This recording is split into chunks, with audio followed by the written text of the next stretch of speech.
जंगल में बरसात का पहला दिन था। बहुत जोरों से बारिश हो रही थी। सभी पक्षी अपने अपने घोंसलों में आराम से सो रहे थे। उन्हीं में से एक घर था कौवों का। अरे अरे अरे उठिए बादल जी उठिए। क्या हुआ बिजली, ऐसे क्यों शोर मचा रही हो? आपको दिख नहीं रहा कि कितनी तेज बारिश हो रही है? अरे हाँ, मैंने तो ध्यान ही नहीं दिया। कितना रोमांटिक मौसम है। रोमांटिक मौसम गया भाड़ में। देखो घर पर जुगनू और मुन्नी नहीं है। अरे बाप रे, ये तो मैंने देखा ही नहीं। कहाँ गए वो दोनों? अरे वाह भैया, आपका आइडिया तो बहुत अच्छा था। नाव की सवारी करने में तो कितना मजा आता है। वो दोनों बहन भाई नारियल की एक नाव में बैठे हुए बारिश में मजे कर रहे थे। तभी बंटी कबूतर और बबली कभी उन दोनों को खिड़की से देख लेते हैं। अरे जुगनू और मुन्नी, तुम दोनों ऐसी तेज बारिश में क्या कर रहे हो? चलो चलो जल्दी से मेरे घर में आ जाओ। तुम्हारे माता पिता परेशान हो रहे होंगे। कबूतर की बात सुनकर वो दोनों बहन भाई उनके घर चले जाते हैं। थोड़ी देर बाद बादल कव्वा और बिजली कव्वी भी वहाँ आ जाते हैं। अरे बबली बहन, दरवाजा खोलो। क्या तुमने जुगनू और मुन्नी को देखा है? तभी बबली कबूतरी दरवाजा खोल देती है और वो दोनों अंदर चले जाते हैं। शुक्र है तुम दोनों यहाँ हो। पता है मैं और तुम्हारे पिता कितने परेशान थे। शाम होने पर जब बारिश कम होती है तो सभी पक्षी चील महारानी के दरबार में जमा होते हैं। पक्षियों, आसपास के जंगल में इस बारिश से बहुत तबाही आई है। देखो ना, हमारा जंगल सही सलामत है। ये हमारे लिए गर्व की बात है। ऐसे ही कुछ दिन बीत जाते हैं। एक दिन चिड़िया अपनी बेटी को लेकर चील महारानी के दरबार में आती है। महारानी चील जी, मेरा नाम मानो चिड़िया है। बारिश की वजह से हमारा जंगल तबाह हो गया है। क्या मैं अपनी बेटी के साथ आपके इस जंगल में रह सकती हूँ? हाँ हाँ मानो चिड़िया, क्यों नहीं। तुम अपनी बेटी के साथ मेरे जंगल में रह सकती हो। फिर मानो चिड़िया दिन भर अपना एक अच्छा सा घर बनाती है और अपने घर में अपनी बेटी के साथ रहने लगती है। कुछ दिनों बाद जंगल में अजीब सी मुसीबत आ जाती है। पेड़ों पर लगे फल खराब होने लगते हैं और नदी का पानी भी सूख जाता है। जंगल के सभी पक्षी चील महारानी के दरबार में जमा होते हैं। वहाँ चील महारानी ने गुरु उल्लू को भी बुलाया था। हमारा जंगल बड़े से बड़े तूफान और आंधी में भी सुरक्षित रहा, लेकिन अब ऐसे मौसम में भी इस पर इतनी आफतें कैसे आ पड़ी? मुझे तो कुछ भी समझ में नहीं आ रहा गुरुजी। महारानी, क्या पिछले दिनों इस जंगल में कोई नई चीज आई है? महारानी, क्या आपको याद है कि पिछले दिनों हमारे जंगल में ये मानो चिड़िया आई थी और तभी से हमारे जंगल में परेशानियां आना शुरू हो गई हैं। हाँ, मेरे बादल जी एकदम ठीक कह रहे हैं। अरे ये आप सब क्या कह रहे हो? मानो चिड़िया, हमने कभी ऐसी परेशानियों का सामना नहीं किया।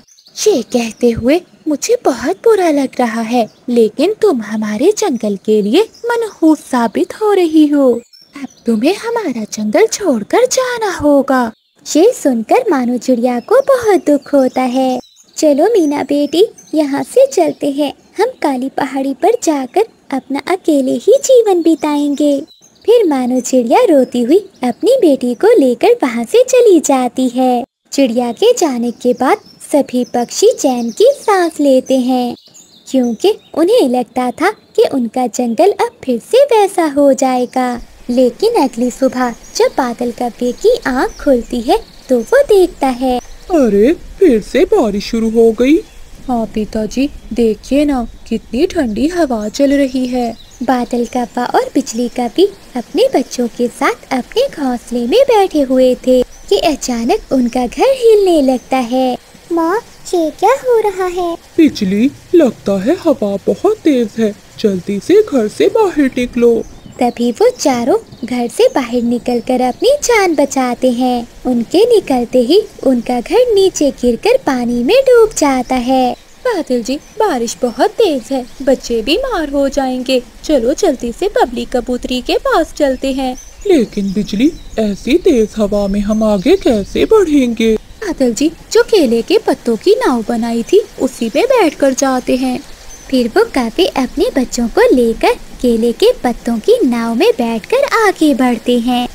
ऐसे वो कबूतर के घर में पहुंच जाते हैं, जहां बबली कबूतरी पहले ही अपने पति से लड़ रही थी। पति जी, आपने हमारे घर की छत की अच्छे से मुरम्मत नहीं की। देखिए ना, हमारा घर तो तालाब बनता जा रहा है।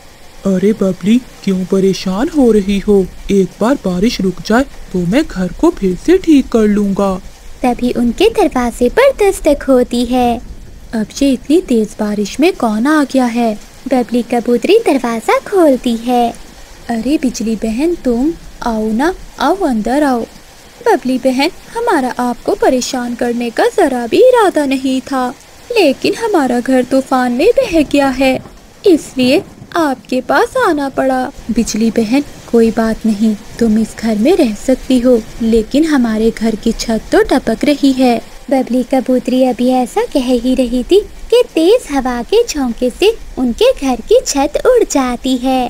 तभी वो सारे पक्षी घर से बाहर निकल आते हैं। अब वो सभी पक्षी केले की पत्तों की नाव में बैठकर चील महारानी के दरबार की तरफ चले जाते हैं और वहां जाकर वो सब देखते हैं कि चील महारानी का महल भी पानी में डूब चुका है और वहां कई पक्षी भी जमा थे। चील महारानी जी, आप सब भी इसी नाव में आ जाएं। फिर चील महारानी के साथ साथ सभी पक्षी उस नाव में आ जाते हैं। नाव आगे बढ़ने लगती है। चील महारानी जी, ऐसा तो पहले हमारे साथ कभी नहीं हुआ। इतनी तेज बारिश में भी हमारे घर तो कभी नहीं टूटे, लेकिन इस बार ऐसा क्या हुआ कि हमारा जंगल तो बर्बाद हो गया है। गुरुजी, आप क्या कहना चाहते हो? तभी गुरु उल्लू बोलता है, महारानी चील, लगता है मुझसे कोई भूल हो गई है। हम सब उसी का अंजाम भुगत रहे हैं। ये सब कुछ जो हमारे साथ हो रहा है बस इसीलिए कि हमने किसी का दिल दुखाया है। मेरा अनुमान गलत था। हमने मानो चिड़िया को जंगल से निकाल दिया था। लगता है ऊपर वाला हमें उसी की सजा दे रहा है। मुझे लगता है कि ये बारिश मानो चिड़िया के आंसुओं की वजह से हो रही है। जब तक उसकी आंखों से आंसू गिरते रहेंगे, हमारे जंगल में बारिश ऐसे ही बरसती रहेगी। चलो पक्षियों, सब काली पहाड़ी की ओर चलो। फिर वो सभी पक्षी अपनी नाव में काली पहाड़ी की ओर चले जाते हैं। जब वो वहाँ पहुँचते हैं तो वो सब मानो चिड़िया को एक डाल पर बैठा हुआ देखते हैं। चिड़िया रो रही थी। मानो, आप सब मुझे यहाँ से निकालने भी आ गए। क्या ये भी आपके जंगल का हिस्सा है? नहीं मानो चिड़िया, हम सब मिलकर तुम्हें लेने आए हैं। हमसे बहुत बड़ी गलती हो गई थी जो हमने तुम्हें अपने जंगल से निकाल दिया। फिर सभी पक्षी भी मानो चिड़िया से माफी मांगते हैं। फिर मानो चिड़िया भी उनकी नाव में बैठ जाती है और वो सब जंगल की तरफ रवाना हो जाते हैं। अरे ये सब क्या हुआ? आपका जंगल तो पूरा पानी से भर गया है। हाँ चिड़िया, ये सब तुम्हारे जाने के बाद हुआ है। जब वो सब जंगल में जाते हैं तो चिड़िया का घर सही सलामत था। अरे ये कैसे हो सकता है? इतने तूफान में हमारे घर तो टूट गए, लेकिन तुम्हारा घर तो सुरक्षित है। बिजली बहन, आप सब पक्षी जब तक बारिश नहीं रुकती मेरे घर में रह सकते हो। फिर वो रात सभी पक्षी मानो चिड़िया के घर में ही गुजारते हैं। अगली सुबह बारिश रुक जाती है और मौसम बहुत सुहाना हो जाता है। मानो, तुम्हारा बहुत बहुत धन्यवाद। अब हम चलते हैं। हम सबको अपने घर फिर से बनाने हैं। हाँ चील महारानी जी, मैं भी आप सबकी मदद करूँगी। जब वो सब चिड़िया के घर से बाहर निकलते हैं तो देखकर हैरान होते हैं कि सभी पक्षियों के घर तो सही सलामत अपने अपने पेड़ों पर ही थे। चिड़िया बहन, तुम्हारे आने पर ऊपर वाले ने फिर से हमारे घरों को बना दिया। अब तुम कभी भी हमें छोड़कर ना जाना। दूर किसी जंगल में चील महारानी अपने सैनिक उल्लू के साथ दूसरे जंगल की ओर जा रही थी कि अचानक एक तीर आकर चील महारानी को लग जाता है और चील महारानी वहीं मर जाती है। चील महारानी, ये तीर आपको कहाँ से लग गया? आप तो मर गई हैं। अब हमारे जंगल का क्या होगा? उल्लू सैनिक बहुत उदास हो जाता है और वहाँ से चला जाता है। और फिर उल्लू सैनिक जंगल के सभी पक्षियों को इकट्ठा करता है। जंगल के पक्षियों, आज मैं आप सबको एक बहुत अफसोस की बात बता रहा हूँ। हमारी चील महारानी को आज सफर में एक तीर लग गया है, जिस कारण हमारी चील महारानी मर गई है। अब हमारी जंगल की महारानी तो नहीं रही, लेकिन हमें जंगल का कोई न कोई महाराज तो ढूंढना ही होगा।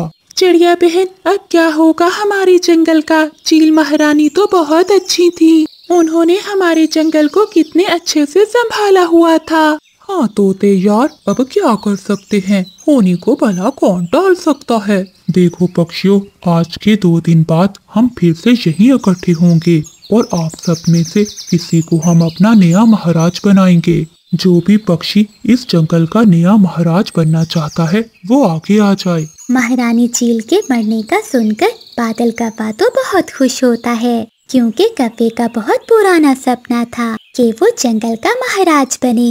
उल्लू सैनिक के कहने पर बादल कव्वा और बंटी कबूतर आगे बढ़ते हैं। तो फिर तय रहा पक्षियों, आज से 2 दिन बाद हम इस बादल कव्वे या बंटी कबूतर को अपना नया महाराज बनाएंगे।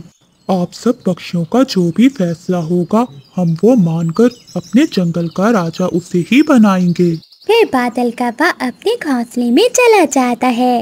अरे वाह वाह, कितने सालों का सपना अब मेरा पूरा होगा। वो महारानी चील तो मर गई है, अब मैं ही इस जंगल का नया महाराज बनूंगा। अगर सब पक्षियों ने उस कबूतर को महाराज बना दिया तो मेरा सपना टूट जाएगा। मुझे कुछ ऐसा करना होगा जिससे जंगल के सभी पक्षी मुझे ही महाराज बनाएं। बादल कव्वा थोड़ी देर सोचता है। हाँ, अगर मैं सभी पक्षियों को भोजन का लालच दूं तो वो मुझे महाराज जरूर बनाएंगे।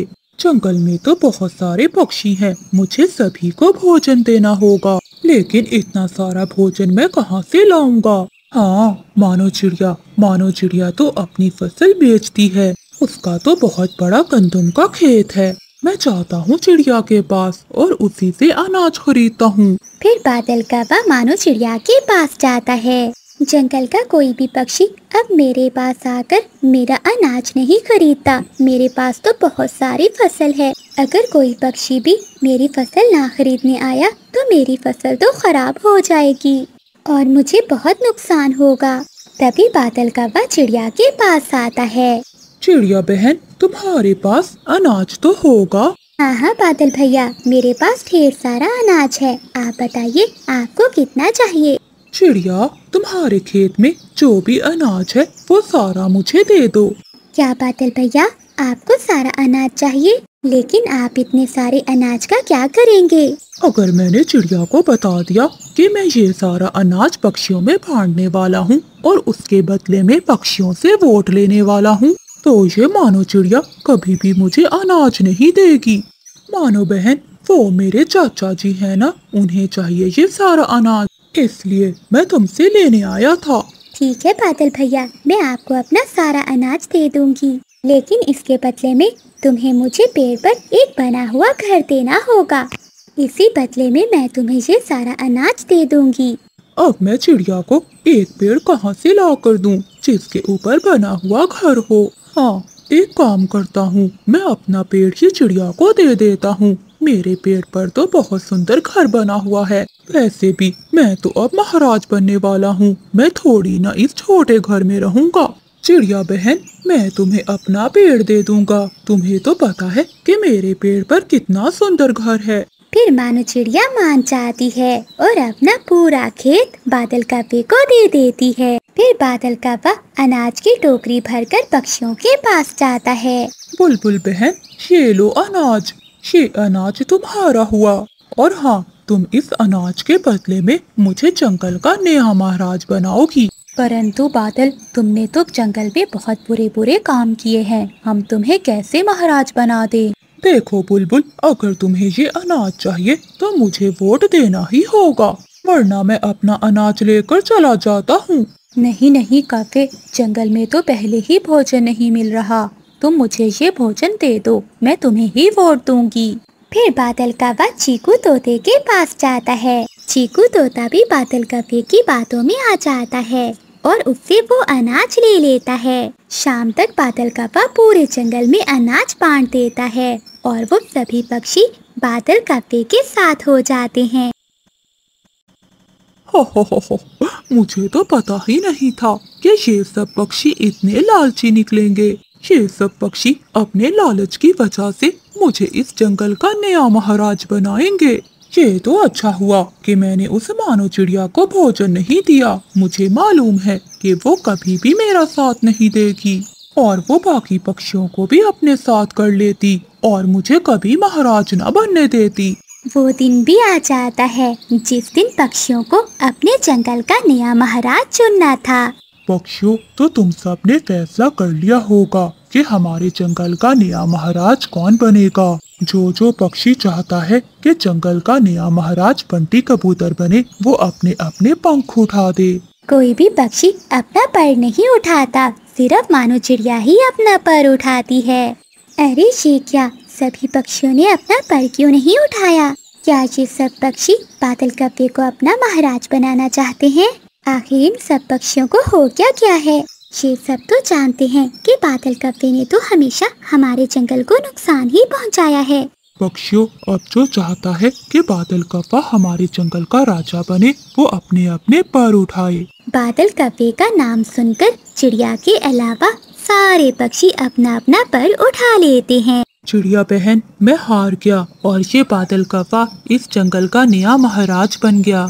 तो पक्षियों, तय रहा कि हमारे जंगल का महाराज बादल कव्वा है। फिर बादल कव्वा महाराज बन जाता है और वो महल में आकर बैठ जाता है। अरे वाह वाह, कितने बरसों का सपना था मेरा कि मैं महाराज बनूंगा और आज मेरा सपना पूरा हो गया। चिड़िया बहन, ये क्या हो गया? मुझे तो पूरा विश्वास था कि जंगल के सभी पक्षी मुझे ही वोट देंगे, लेकिन सब उल्टा हो गया। सभी ने उस बादल कव्वे को अपना महाराज बना लिया। बंटी भैया, मुझे भी समझ में नहीं आ रहा कि आखिर ऐसा क्या हो गया है। आप रुकिए, मैं सभी पक्षियों के पास जाती हूँ और पूछती हूँ कि उन्होंने ऐसा क्यों किया। फिर मानो चिड़िया पक्षियों के पास जाती है। चीकू भैया, मुझे एक बात बताइए कि जंगल के सभी पक्षियों और आपने उस बादल कव्वे को अपना महाराज क्यों बनाया है? इस कव्वे ने तो हमेशा हमारे जंगल का बुरा ही चाहा है और तो और वो हमारे घरों से चोरी करता है और हम सब पक्षियों को कितना तंग करता है। फिर आप सब ने ऐसा क्यों किया? मानो बहन, क्या तुम्हें ये बात नहीं पता कि हमने बादल कव्वे को क्यों अपना महाराज बनाया है? नहीं नहीं चीकू भैया, मुझे तो कुछ नहीं मालूम। चिड़िया बहन, कव्वे ने सभी पक्षियों को भोजन दिया है और कहा है कि सब भोजन ले लें और इस भोजन के बदले में हम उसे वोट दें। इसीलिए हम सब पक्षियों ने भोजन की लालच में उसे ही वोट दिया है। तोते भैया, मुझे आप सब पक्षियों से ये उम्मीद नहीं थी। आप सब पक्षियों ने थोड़े से अनाज के लिए उस कव्वे को अपना महाराज बना लिया। आप सबको अंदाजा भी है कि वो कव्वा कितना आलसी है। वो तो हमारे जंगल को बर्बाद करके रख देगा। मानो चिड़िया बहुत उदास हो जाती है और वहाँ से चली जाती है।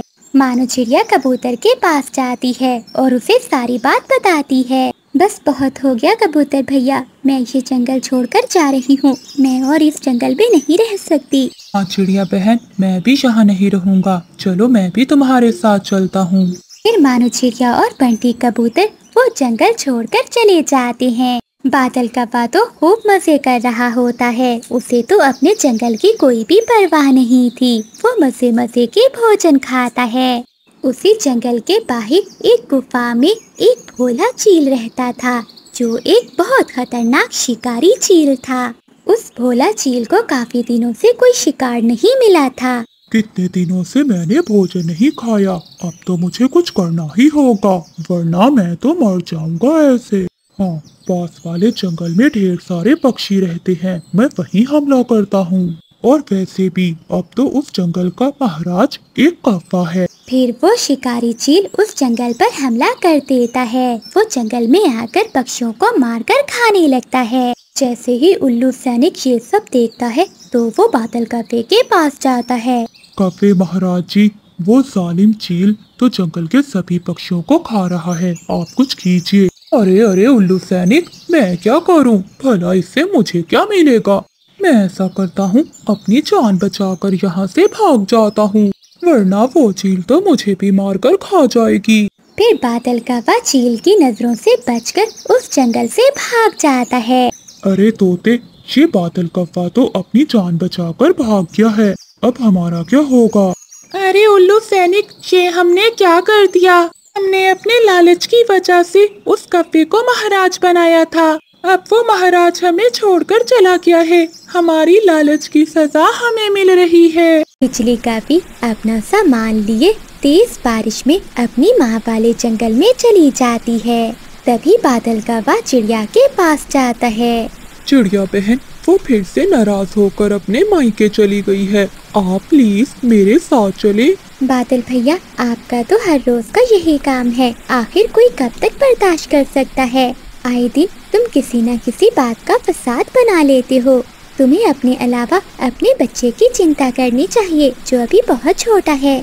मुझे बस गुस्सा आ गया था, इसलिए मैंने 2 डंडे लगा दिए। इसी बात से नाराज होकर वो अपने मायके चली गई। बच्चा कहाँ है तुम्हारा? वो घर में ही है, इसी बात की तो ज्यादा चिंता है। तुम प्लीज मेरे साथ चलो। ठीक है बादल भैया, मैं चलती हूँ आपके साथ, लेकिन ये आखिरी बार है। अगर दोबारा ऐसा हुआ तो मैं क्या, कोई भी जंगल का पक्षी तुम्हारे साथ नहीं जाएगा। तभी मानो चिड़िया और बादल कौवा भी बारिश में गोरी कौवी के पीछे पीछे उसके मायके चले जाते हैं। बिजली बहन, आखिर ऐसा क्या हुआ कि आप अपने छोटे बच्चे को छोड़कर चली आई?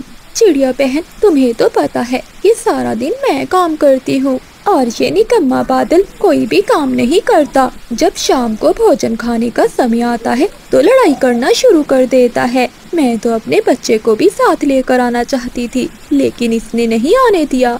देखो बिजली बहन, अब आपको बर्दाश्त से काम लेना होगा, अपने लिए ना सही तो अपने बच्चे के लिए। देखना, एक दिन ये बादल सुधर जाएगा। चिड़िया, पहले ये कौन सा सुधरा है जो अब सुधर जाएगा? माँ जी, मुझे तो बस उस छोटे बच्चे की फिक्र हो रही थी, इसलिए चली आई इसके साथ, वरना मैं तो कभी ना आती।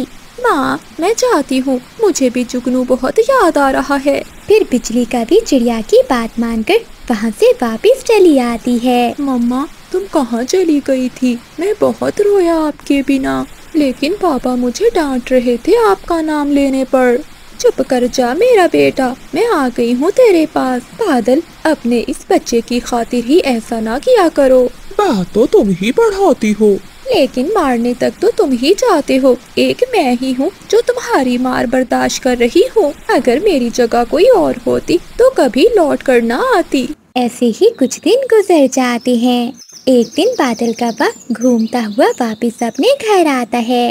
मोटी भैंस बैठी हुई हो, अपना पेट तो भर लिया होगा, क्या मेरे लिए कुछ रखा है? तुम सुबह से गए हुए थे फिरने, हमारा पेट क्या भरना? तुम अपना दाना भी ढूंढ कर नहीं खा सकते? मेरे पास 2 ही दाने थे, जो मैंने एक जुगनू को खिला दिया और एक खुद खा लिया। इसी बात पर बादल कौवे को फिर से गुस्सा आ जाता है और वो डंडा उठाकर फिर से बिजली कौवी को मारने लगता है। बिजली कौवी रोती हुई चिड़िया के पास चली जाती है। क्या हुआ बिजली बहन, आप क्यों रो रही हैं? चिड़िया बहन, आज फिर उस कौवे ने मुझे मारा। अब मैं वापिस अकेली वहाँ नहीं जा सकती। तुम मेरे साथ चलो और सभी पक्षियों को भी लेकर चलो और मेरा जुगनू मुझे लेकर दो। मैं अब उस जालिम कौवे के साथ नहीं रह सकती। देख लो बिजली बहन, क्या आप अकेले अपने बच्चे को पाल पाओगी? चिड़िया, पहले भी तो मैं अपने बच्चे को अकेले ही पाल रही हूँ और मार भी खा रही हूँ।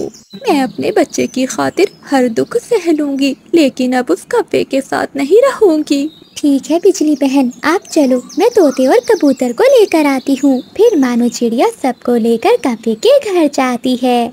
बादल कौवे, कुछ शर्म करो, एक तो तुम काम नहीं करते और हर समय अपनी पत्नी को मारते हो। मैं जवान हूँ और सब काम कर सकता हूँ, लेकिन इस मनहूस को देखकर मुझे गुस्सा आ जाता है।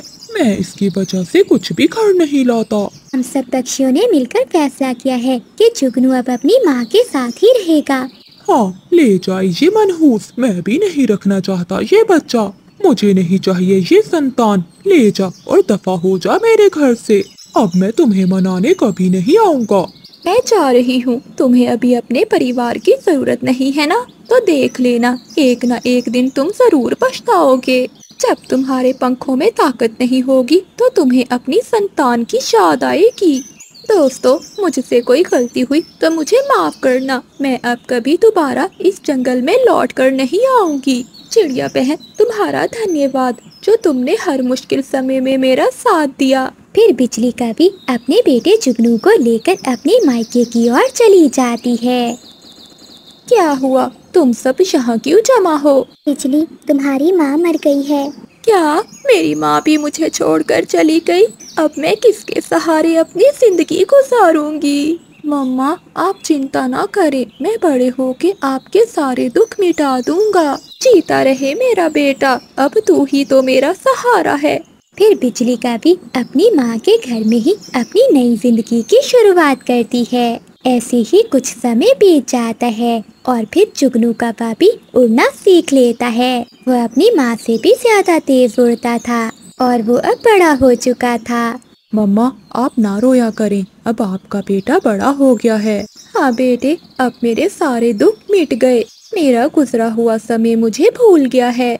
अब मेरे सामने तुम हो और तुम्हारी खुशियाँ हैं। जुगनू काबा हर रोज अपनी माँ के लिए तरह तरह के फल ढूंढ कर लाता और अपनी माँ का बहुत ख्याल रखता था। उधर बादल काबा भी अब बूढ़ा हो चुका था। एक रात वो जब सोकर उठता है तो उसका पंख नहीं हिलता। ये क्या हो गया? मेरा ये पंख मेरा साथ क्यों नहीं दे रहा? वो अपने घोंसले से उठने की बहुत कोशिश करता है लेकिन वो उठ नहीं पाता। कबूतर घर के बाहर से गुजर रहा था तो बादल काबा उसे आवाज लगाता है। कबूतर, चिड़िया से कहना कि एक बार मेरी बात सुन कर जाए। मुझसे उड़ा नहीं जाता, नहीं तो मैं खुद चला जाता। ये कह काबे, मैं वहीं जा रहा हूँ, मैं बता दूंगा चिड़िया को। अब तुम अकेले ही सड़ते रहो इस घोंसले में। अगर जवानी में अपने परिवार की रक्षा की होती तो आज तुम्हारे पास रौनकें होती। देखना, जब मैं अपने घर जाऊंगा तो मेरे बच्चे मेरे लिए तरह तरह के फल लेकर आएंगे। सभी पक्षी अपने अपने घरों में मजे की जिंदगी गुजार रहे हैं। एक तुम ही हो काबे जो अपने किए की सजा भुगत रहे हो। फिर कबूतर काबे को ऐसी बातें सुनाकर वहाँ से चला जाता है। तुम सच्चे हो कबूतर, कुछ गलतियाँ ऐसी हो जाती हैं जिनकी सजा सारी जिंदगी भुगतना पड़ती है। चिड़िया बहन, मैं नदी से पानी पीकर आ रहा था। रास्ते में मुझे कफे ने आवाज दी। वो बहुत बीमार है और तुम्हें बुला रहा है। मैं चाहती हूँ कबूतर भैया। फिर चिड़िया अपने बेटे के साथ कफे के घर जाती है। चिड़िया बहन, मुझ पर दया करो, मेरा पंख काम करना छोड़ गया है। तुम मेरी पत्नी और बेटे को संदेश भेजो, शायद वो मुझे माफ कर दे। मैं संदेश तो जरूर दे दूंगी, लेकिन तुम्हें वो समय याद है जब तुम कहते थे कि तुम्हें इस परिवार की कोई जरूरत नहीं, तुम जवान हो। अब कहाँ गई वो जवानी? देखो, ये मेरा बेटा है, इसमें मेरी जान है। हम दुख सुख में एक दूसरे के साथ हैं। तुम्हारी अब यही सजा है जो तुम भुगत रहे हो, लेकिन फिर भी मैं तुम्हारा संदेश दे दूंगी। फिर चिड़िया बिजली कपी के पास जाती है। चिड़िया बहन, कैसी हो तुम? मैं ठीक हूँ बिजली बहन। आपका बेटा जुगनू कहाँ है? वो दाना लेने गया है, बस आने ही वाला होगा। मेरा जुगनू अब जवान हो गया है, वो मेरा बहुत ख्याल रखता है। जिंदगी के सारे दुख भूल गई हूँ। चिड़िया, तुम्हें तो पता है कि कितना मुश्किल समय गुजारा है मैंने। हाँ बिजली बहन, समय बहुत तेजी से गुजर गया। देखो, हम बूढ़े हो गए और हमारे बच्चे जवान। तभी जुगनू भी दाना लेकर आ जाता है। बिजली बहन, मैं आपको बादल का संदेश देने आई थी। आज उसने मुझे बुलाया था। उसका पंख काम नहीं कर रहा था। वो उजड़े हुए घोंसले में बैठा था। कह रहा था कि मेरी पत्नी और मेरे बेटे को बता आना। चिड़िया बहन, मेरे लिए तो वो उस दिन ही मर गया था जिस दिन मैं अपने छोटे बच्चे को लेकर वहाँ से आई थी। अब वो परिवार ढूंढ रहा है, तो ये नहीं हो सकता जो उसने बोया है वही काटे। और फिर ये बादल काबा अच्छे से जान लेता है कि परिवार के बिना हम कितने बेबस हैं। वो ऐसे ही कुछ दिनों अपने घोंसले में लेटे लेटे ही मर जाता है। आसमान पर गहरे बादल छाए हुए थे। बादल काबा चिड़िया के घर जाता है। मानो बहन, ऐसे उदास क्यों बैठी हुई हो? बाहर इतना अच्छा मौसम हो रहा है, चलो बाहर घूमने चलते हैं। नहीं बादल भैया, मेरे अंडे होने ही वाले हैं और मैं बहुत परेशान हूँ। मानो बहन, ये तो खुशी की बात है, तुम्हें काहे की परेशानी? वो बादल भैया, आपको तो पता है कि मेरा घर कितना पुराना है। अगर बरसात हो गई तो मेरा घर तो फौरन से टूट जाएगा। आप ही बताएं कि मैं अब क्या करूं? मेरी तो तबीयत भी ठीक नहीं है। मैं तो चिड़िया से दाना लेने आया था, ऐसा ना हो कि चिड़िया ही मुझे अपने घर की मुरम्मत करने के लिए बोल दे। अच्छा चिड़िया, अब मैं चलता हूँ, मुझे एक जरूरी काम याद आ गया है। फिर बादल का बाप वहाँ से चला जाता है। वो रात तो गुजर जाती है। अगली सुबह होने के साथ ही बारिश भी शुरू हो जाती है। बारिश के साथ साथ तेज तूफान भी था, जिससे चिड़िया का घर तो जोर जोर से हिलने लगता है। ए ऊपर वाले, ये क्या हो रहा है? मेरा घर तो बुरी तरह से हिल रहा है। इससे पहले कि मेरा घर गिर जाए, मुझे यहाँ से निकलना होगा। कहीं ऐसा ना हो कि मेरे अंडे हो जाएं और वो भी इस घर के साथ ही गिर जाएं। ऐसा सोचकर मानो चिड़िया अपने घर से बाहर निकल जाती है। अभी वो घर से बाहर निकली ही थी कि उसका घर नीचे गिरकर टूट जाता है। बाहर बारिश तो बहुत जोरों से हो रही थी। मानो चिड़िया के घर के पास ही कौवों का घर था। चिड़िया सीधी कौवों के घर की ओर जाती है और जाकर वो कौवों के घर के दरवाजे पर दस्तक देती है। बादल भैया दरवाजा खोलें। बादल, ये चिड़िया यहाँ क्या कर रही है? मुझे क्या पता, पूछता हूँ। हाँ, यहीं से पूछ लो, दरवाजा मत खोलना वरना सीधा अंदर ही आ जाएगी। हाँ मानो बहन, बताओ क्या काम है? बादल भैया, मैंने आपको अपने घर के बारे में बताया था ना कि वो बहुत कमजोर है। अब वो तेज बारिश और तूफान से टूट गया है। बादल भैया, मेरे अंडे भी होने वाले हैं। आप प्लीज मुझे अपने घर में आने दें। सुन लो बादल, अगर इस समय उस चिड़िया को अपने घर में आने दिया तो वो यही अंडे दे देगी और फिर जब तक अंडों से बच्चे बाहर नहीं आएंगे वो यहाँ से हिलेगी नहीं। कोई बहाना बना दो, मगर इस चिड़िया को मैं अपने घर में नहीं आने दूंगी। हाँ पिछली। मानो बहन, मैं तुम्हें घर में आ तो लेने देता, लेकिन क्या करूँ, पिछली का सारा मायका मेरे घर में आया हुआ है। मैंने पहले ही उन्हें बहुत मुश्किल से संभाला हुआ है। अब मैं तुम्हें यहाँ कैसे रखूँगा? तुम ऐसा करो कि आज किसी और पक्षी के घर चली जाओ। चिड़िया कौवे की बात सुनकर बहुत उदास होती है और वो सीधी बंटी कबूतर के घर चली जाती है। कबूतर के दरवाजे पर दस्तक देती है। कबूतर भी दरवाजा खोल देता है। मानो बहन, तुम इस समय यहाँ, क्या हुआ? कबूतर भैया, मैं बहुत मुश्किल पे हूँ, आप मेरी मदद करो। मेरे अंडे भी होने वाले हैं। मेरा घर बारिश से टूट गया है। आप मुझे अपने घर में आने दें। चिड़िया बहन, तुम तो जानती हो कि मेरा घर कितना छोटा है, इसमें हमारा गुजारा बहुत मुश्किल से होता है। आज तो मेरी पत्नी अपने मायके गई हुई है, तुम आज की रात यहाँ रह लो और सुबह होते ही यहाँ से चली जाना। चिड़िया करती भी तो क्या करती, उसे तो अपने ऊपर एक छत चाहिए थी। वो तुरंत बोलती है, आपका बहुत बहुत धन्यवाद कबूतर भैया, मैं सुबह होते ही यहाँ से चली जाऊंगी। और फिर मानो चिड़िया कबूतर के घर में चली जाती है। वो बहुत भीग चुकी थी। घर सच में किसी नेमत से कम नहीं होता। और फिर रात हो जाती है। बाहर बारिश अभी तक हो रही थी और फिर चिड़िया और कबूतर भी सो जाते हैं। अगली सुबह मानो चिड़िया 2 अंडे दे देती है। अब मैं क्या करूं? अपने अंडों को लेकर कहाँ जाऊं? बारिश भी रुकने का नाम नहीं ले रही। लेकिन मुझे बाहर जाना होगा अपने लिए और अपने अंडों के लिए। कोई ना कोई तो बंदोबस्त करना होगा। फिर चिड़िया कबूतर के घर से अपने अंडे लेकर बाहर चली जाती है। वो इधर उधर देखती है कि वो कहाँ अपना घर बनाए। तभी चिड़िया की नज़र सामने एक पेड़ की खोखर में जाती है। मैं क्यों ना इस पेड़ की खोखर में ही अपना घोंसला बना लूं। ऐसे में बारिश से भी बच जाऊंगी और मेरे अंडे भी सुरक्षित रहेंगे। फिर चिड़िया ऐसा ही करती है। वो अपने अंडे लेकर उस पेड़ की खोखर में चली जाती है। अब वो पेड़ की खोखर चिड़िया के लिए सुरक्षित घर बन गई थी। लेकिन बारिश तो अभी तक भी हो रही थी। उस बारिश के कारण कौवों का घर भी टूट जाता है और उन्हें अब समझ में नहीं आ रहा था कि वो कहाँ जाएं। बिजली, ये सब हमें उस पाप की सजा मिल रही है जो हमने चिड़िया के साथ किया। वो कितनी बेबस थी जब वो हमसे मदद मांगने आई थी, परंतु हमने उसकी एक ना सुनी। जब बादल कौवा अपनी पत्नी बिजली से ऐसे बातें कर रहा था तो पास चिड़िया अपनी खोखर में ये सारी बातें सुन रही थी। बादल भैया, आप बिजली बहन को लेकर यहाँ आ जाइए। देखिए ये खोखर कितनी सुरक्षित है। फिर वो दोनों उस पेड़ की खोखर में चले जाते हैं। हमें माफ कर दो चिड़िया बहन, बादल को मदद ना करने के लिए मैंने ही कहा था। बिजली बहन, आपको माफी मांगने की कोई जरूरत नहीं। जो भी होता है अच्छे के लिए ही होता है। इस तरह वो दोनों पति पत्नी चिड़िया से बहुत शर्मिंदा थे। जंगल में तूफानी रात थी। जंगल के सभी पक्षी अपने अपने घोंसलों में छुपकर बैठे हुए थे और इस तूफानी बारिश के रुकने की प्रार्थना कर रहे थे। इसी तूफानी बारिश के बीच में एक ऐसा परिवार भी था जो सभी पक्षियों से ज्यादा घबराया हुआ था। मानो बस आज की रात किसी तरह से बीत जाए। सुबह होते ही मैं अपने परिवार के लिए कोई सुरक्षित घर ढूंढ लूँगा। हाँ चंदू जी, मैं भी ऊपर वाले से यही प्रार्थना कर रही हूँ। हमारी मीना अभी बहुत छोटी है।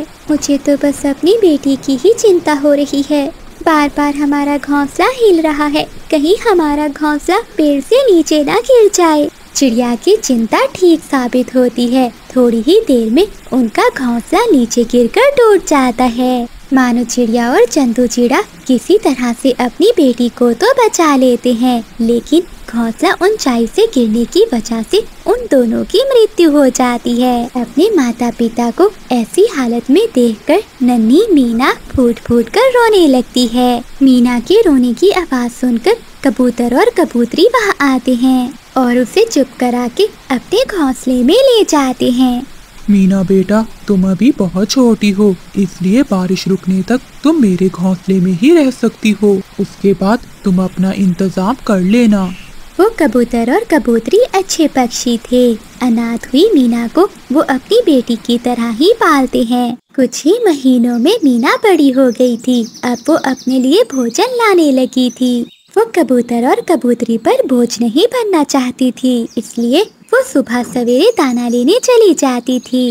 देखते ही देखते साल बीत जाता है। जंगल में फिर से बारिशें शुरू हो जाती हैं। मीना चिड़िया ने अब कबूतर और कबूतरी के बगैर जीना सीख लिया था, लेकिन पहली बारिश देखकर वो बहुत डरी हुई थी। वो एक पेड़ की डाल पर बैठी हुई थी कि तभी कबूतर वहाँ आता है। मीना, तुम यहाँ पत्तों में कब तक छुपी बैठी रहोगी? जाओ अपने लिए एक घर बना लो। बंटी मामा, मैं अपना घर कैसे बनाऊंगी? मेरे मामा बाबा का घर तो तूफान में टूट गया था। मैं अकेली अब अपना घर कैसे बनाऊंगी? देखो बेटी, पक्का ना सही तो कच्चा बना लो। अगर ऐसे बारिश में भीगती रही तो बीमार हो जाओगी। हाँ, ठंड तो मुझे बहुत लग रही है और ये बादलों की आवाज़ सुनकर तो मेरी जान निकली जा रही है। अब अच्छा यही होगा, मुझे खुद ही अपने लिए एक घर बनाना होगा। अगले दिन से ही मीना चिड़िया तिनके लाकर अपना घर बनाना शुरू करती है। बादल कौवा और बिजली कौवी ये देखकर चिढ़ जाते हैं। बादल जी देख लो, कर लो बात। अब ये भिखारी चिड़िया भी हमारे पड़ोस में घर बनाकर रहेगी। हमारे पक्के घरों के बीच में ये चिड़िया का कच्चा घर कितना बुरा लग रहा है। चलिए, चाहे जो भी हो जाए, हम इस चिड़िया का घर यहाँ नहीं बनने देंगे। तभी बादल कौवा और बिजली कौवी मिलकर एक योजना बनाते हैं। बादल जी, आज तो बहुत मजा आ गया। कितने मजे के मीठे मीठे आम खाए हैं। रोज ऐसे मीठे मीठे आम मिल जाए तो मजा ही आ जाए। वो बुलबुल तो आज पूरे जंगल को मुफ्त में आम खिला रही है। बिजली कौवी की बात सुनकर मीना चिड़िया उनकी बातों में आ जाती है और आम खाने के लिए बुलबुल के बागीचे में चली जाती है। बादल जी जल्दी करो, इससे पहले कि वो मीना लौट आए उसका घोंसला गिरा दो। फिर बादल कौवा मीना का घोंसला नीचे गिराकर तोड़ देता है। उधर मीना चिड़िया बुलबुल के बागीचे में जाकर आम खाने लगती है, लेकिन बुलबुल उसे देखकर शोर मचा देती है। अरे अरे देखो तो, ये चिड़िया मेरे बाग में आम खा रही है। देखने में तो कितनी भोली है, लेकिन काम तो देखो इसके चोरों वाले हैं। बुलबुल का शोर सुनकर सभी पक्षी वहाँ आ जाते हैं। आप शोर क्यों मचा रही हैं बुलबुल काकी? मैंने ऐसा क्या किया है? अच्छा, एक तो मेरे बागीचे से आम चुरा कर खा रही है और ऊपर से पूछ रही है कि मेरी गलती क्या है। अरे काकी, ये आप क्या कह रही हैं? मुझे तो बिजली आंटी ने कहा कि आप आम की दावत दे रही हैं, इसलिए मैं यहाँ चली आई। आप ही बताएं, क्या कभी मैंने आपके बागीचे से चोरी की है? हाय हाय, देखो कैसा जमाना आ गया, एक तो चोरी, ऊपर से सीना चोरी। खुद बैठी आम खा रही है और बदनाम मुझे कर रही है। बिजली आंटी, आप झूठ क्यों बोल रही हैं? कोई भी पक्षी मीना चिड़िया का विश्वास नहीं करता और मीना रोती हुई वहाँ से चली जाती है। जब वो अपने घोंसले के पास जाती है तो अपने घोंसले को नीचे टूटा हुआ देखकर हैरान होती है। ऐ ऊपर वाले, मेरा घर किसने तोड़ दिया है? मैंने भला किसी का क्या बिगाड़ा था? अब मुझे फिर से बारिश और तूफान में ऐसे ही रात बितानी होगी। मीना बैठी ऐसे रो रही थी, तभी बिजली कवि और बादल कव्वा हंसते हुए वहाँ आते हैं। बादल जी, ये तो बहुत भोली है, हमने कितनी आसानी से इसे अपनी जाल में फंसा लिया और ये फंस भी गई। बिजली आंटी, अगर आज मेरे भी माता पिता होते तो मैं भी आपकी तरह बड़े घर में रह रही होती। आप सब मुझे क्यों तंग कर रहे हैं? क्यों हर समय मेरा मजाक बनाते हो? मैं तो आप सबके साथ मिलकर रहना चाहती हूँ। मीना की बातें सुनकर बिजली और बादल वहाँ से चले जाते हैं। वो रात मीना चिड़िया बारिश में ही गुजारती है। एक दिन मीना चिड़िया भोजन की खोज में बस्ती की ओर जाती है। तभी उसे मिट्टी के बर्तन बनाने वाला एक इंसान दिखाई देता है। अरे, ये तो कितने सुंदर बर्तन हैं। अगर ये लोग मिट्टी से बर्तन बना सकते हैं तो क्या मिट्टी से घर नहीं बन सकता? अगर मेरा भी एक मिट्टी का घर होता तो कितना अच्छा होता। हाँ, अगर मेरा घर सुंदर होगा तो सभी पक्षी मुझसे दोस्ती करेंगे। फिर मीना चिड़िया अपने चोंच में थोड़ी थोड़ी मिट्टी लाकर अपने पेड़ पर जमा करती है। मिट्टी तो मैं ले आई हूँ, लेकिन ये बदमाश पक्षी फिर से मेरा घर ना तोड़ दे। मुझे कुछ भी समझ में नहीं आ रहा कि मैं क्या करूँ। तभी कबूतर वहाँ आता है। अरे मीना, किस चिंता में बैठी हो? तुमने अभी तक अपना घर नहीं बनाया? क्या बताऊँ बंटी मामा, मैंने तिनका तिनका इकट्ठा कर कर अपना घर बनाया था, लेकिन यहाँ के पड़ोसी पक्षी मेरे साथ बहुत बुरा बर्ताव करते हैं। उन्होंने धोखे से मेरा घर नीचे गिराकर तोड़ दिया। मामा जी, मैंने ये सारी मिट्टी जंगल के कोने कोने से इकट्ठी की है। अब मैं इससे अपना घर बनाना चाहती हूँ, लेकिन मैं डरती हूँ कहीं वो फिर से मेरा घर ना तोड़ दे। तुम चिंता नहीं करो, इस बार तुम्हारा मामा तुम्हारे साथ है। तुम बनाओ अपना घर, मैं देखता हूँ कौन आता है तुम्हारा घर तोड़ने। मीना चिड़िया कबूतर की बात सुनकर बहुत खुश हो जाती है और वो दिन रात एक करके अपना मिट्टी का एक सुंदर सा घर बनाती है। बादल जी, वो देखो, चिड़िया ने फिर से अपना घर बना लिया। चलो, इसे सबक सिखाना ही पड़ेगा। मीना अपना घर बनाते बनाते थक जाती है और नदी से पानी पीने चली जाती है। बादल जी, चलो, यही मौका है, गिरा देते हैं इसका मिट्टी का घर। आई थी बड़ी हमारे पड़ोस में घर बनाने वाली। जैसे ही बिजली और बादल वहाँ जाते हैं तो कबूतर डंडा लेकर आ जाता है। कव्वो, शर्म नहीं आती तुम्हें? तुम्हें तो उसकी मदद करनी चाहिए थी, उल्टा तुम उसे ही तंग कर रहे हो। और तो और तुमने उसका घर भी तोड़ दिया। कितनी मेहनत करके उसने अब ये घर बनाया है। अब तुम दोनों यहाँ क्या करने आए हो? बिजली, तुम्हें तो शर्म आनी चाहिए, तुम्हारी अपनी संतान नहीं है। तुम फिर भी उस छोटी बच्ची को कितना तंग कर रही हो। कबूतर की बातें सुनकर कव्वा और कवि बहुत शर्मिंदा होते हैं। तभी मीना चिड़िया भी पानी पीकर लौट आती है। अरे बादल और बिजली आंटी, आप यहाँ? कहीं फिर से मेरा घर तो तोड़ने नहीं आई? मैंने बहुत मुश्किल से बनाया है। प्लीज आंटी, मैं आपसे विनती करती हूँ, मेरा घर ना तोड़ना। मीना, मुझे माफ कर दो, अब हम तुम्हें कभी भी तंग नहीं करेंगे। अब तुम आराम से यहाँ रह सकती हो। कबूतर ने हमारी आंखें खोल दी। हमने तुम्हारे साथ बहुत गलत किया है, हो सके तो हमें माफ कर देना। मैं तो परिवार के लिए तरस रही थी। आप सब मेरा परिवार हो। अब मैं आप सबके साथ ही मिलकर रहूंगी।